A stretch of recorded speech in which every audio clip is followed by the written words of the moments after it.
આજ રોજ બનાસકાંઠા ધાનેરાની ખાનગી હોસ્પિટલમાં સાપનો વિડીયો વાયરલ. દર્દીને સાપ કરડતા જીવિત સાપ હોસ્પિટલમાં લવાયો. ડોક્ટરને સાપ બતાવવા દર્દીના પરિવાર દ્વારા જીવિત સાપ હોસ્પિટલમાં લાવ્યા હતા.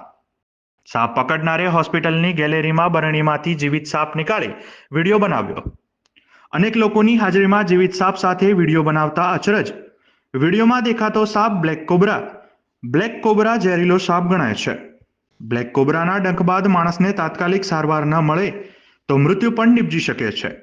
સમગ્ર ઘટના મુદ્દે ઉઠ્યા અનેક સુરક્ષા સંબંધી સવાલ. હોસ્પિટલમાં જીવિત સાપને બહાર કાઢી વિડીયો બનાવવો કેટલો વ્યાજબી?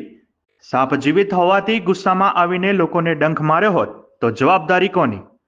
જીવિત સાપનો હોસ્પિટલમાં વિડીયો બનાવનારને હોસ્પિટલ મેનેજમેન્ટે કેમ ના રોક્યો? શું હોસ્પિટલ હવે ગંભીર ભૂલો જાણી જોઈ પ્રચાર માટે કરાવે છે? મોટાભાગના દર્દીઓના સગા સાપને લઈને જ હોસ્પિટલ આવતા હોય છે, જેનાથી સાપને જોઈ તાત્કાલિક સારવાર કરી શકાય. Doctor Satish Satyam hospital. અમે દર્દીને સારવાર આપી રહ્યા હતા ત્યારે કોઈ સાપ પકડનારે વ્યૂ માટે આ વિડીયો બનાવ્યો હશે. આ વાયરલ વિડીયોમાં અમારી હોસ્પિટલનો કોઈ સ્ટાફ નથી. અમારી જાણ બહાર આ વિડીયો બનાવ્યો છે. ડોક્ટર